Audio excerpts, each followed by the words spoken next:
श्री राम त्रयोदश सर्ग। श्री राम आदि का मार्ग में वृक्षों, विविध जंतुओं, जलाशयों तथा सप्तजन आश्रमों का दूर से दर्शन करते हुए पुनः किष्किंधापुरी में पहुंचना। लक्ष्मण के बड़े भाई धर्मात्मा श्री राम सुग्रीव को साथ लेकर पुनः ऋष्यमुख से उस किष्किंधापुरी की ओर चले जो वाली के पराक्रम से सुरक्षित थी। अपने स्वर्णभूषित विशाल धनुष को उठाकर और युद्ध में सफलता दिखाने वाले सूर्य तुल्य तेजस्वी बाणों को लेकर श्री राम वहां से प्रस्थित हुए। महात्मा रघुनाथ जी के आगे आगे सुगठित ग्रीवा वाले सुग्रीव और महाबली लक्ष्मण चल रहे थे और उनके पीछे वीर हनुमान, नल, पराक्रमी नील तथा वानर यूथपों के भी यूथपति महातेजस्वी तार चल रहे थे।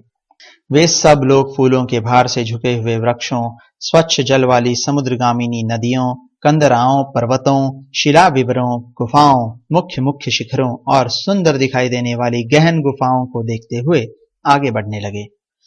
उन्होंने मार्ग में एक सजल सरोवर को भी देखा जो वैदुर्य मणि के समान रंग वाले निर्मल जल तथा कम खिले हुए मुकुल युक्त कमलों से सुशोभित थे। कारंडव, सारस, हंस, बंचुल, जलमुर्ग, चक्रवाक तथा अन्य पक्षी उन सरोवरों में चहचहा रहे थे। उन सब की प्रतिध्वनि वहां गूंज रही थी। स्थलों में सब और हरी हरी कोमल घास के अंकुरों का आहार करने वाले वनचारी हरिण कहीं निर्भय होकर चरते थे और कहीं खड़े दिखाई देते थे।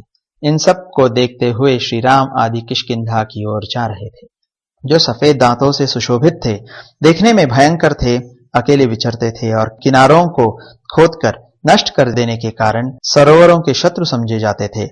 ऐसे दो दांत वाले मदमत्त जंगली हाथी चलते फिरते पर्वतों के समान जाते दिखाई देते थे। उन्होंने अपने दांतों से पर्वत के तट प्रांत को विदीर्ण कर दिया था।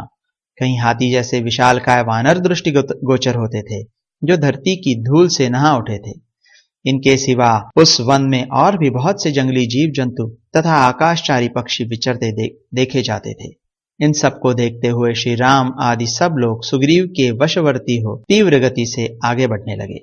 उन यात्रा करने वाले लोगों में वहां रघुकुल नंदन श्री राम ने वृक्ष समूहों से सघन वन को देखकर सुग्रीव से पूछा, वानरराज, आकाश में मेघ की भांति जो यह वृक्षों का समूह प्रकाशित हो रहा है, क्या है? यह इतना विस्तृत है कि मेघों की घटा के समान छा रहा है। इसके किनारे किनारे केले के वृक्ष लगे हुए हैं जिनसे वह सारा वृक्ष समूह घिर गया है। सखे, यह कौन सा वन है, यह मैं जानना चाहता हूं।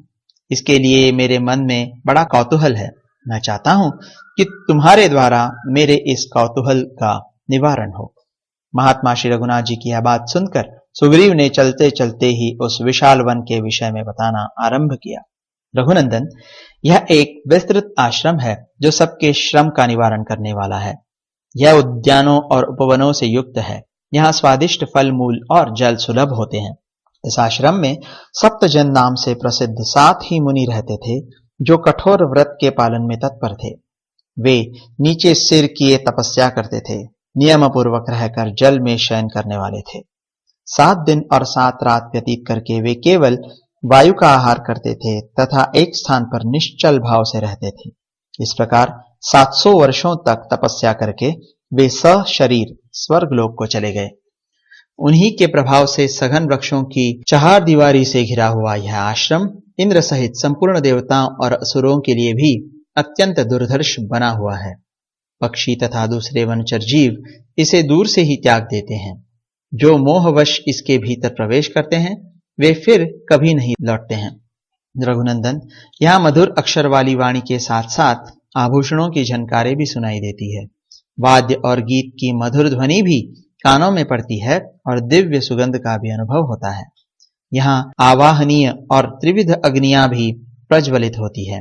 यह कबूतर के अंगों की भांति धूसर रंग वाला घना धूम उठता दिखाई देता है जो वृक्षों की शिखाओं को अवेष्टित सा कर रहा है।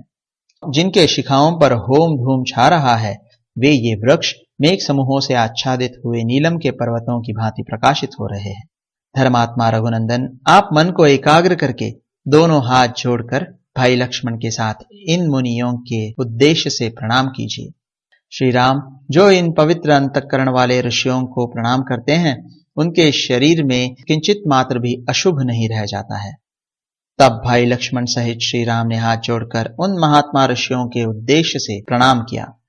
धर्मात्मा श्री राम उनके छोटे भाई लक्ष्मण, सुग्रीव तथा अन्य सभी वानर उन ऋषियों को प्रणाम करके प्रसन्नचित्त हो आगे बढ़े।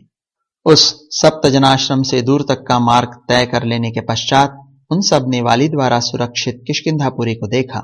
तदनंतर श्री राम के छोटे भाई लक्ष्मण, श्री राम तथा वानर, जिनका उग्र तेज उदित हुआ था, हाथों में अस्त्र शस्त्र लेकर इंद्र कुमार वाली के पराक्रम से पालित किष्किंधापुरी में शत्रुवध के निमित्त पुनः आ पहुंचे। इस प्रकार श्री वाल्मीकि निर्मित आर्ष रामायण आदि काव्य के किष्किंधा कांड में 13वां सर्ग पूरा हुआ।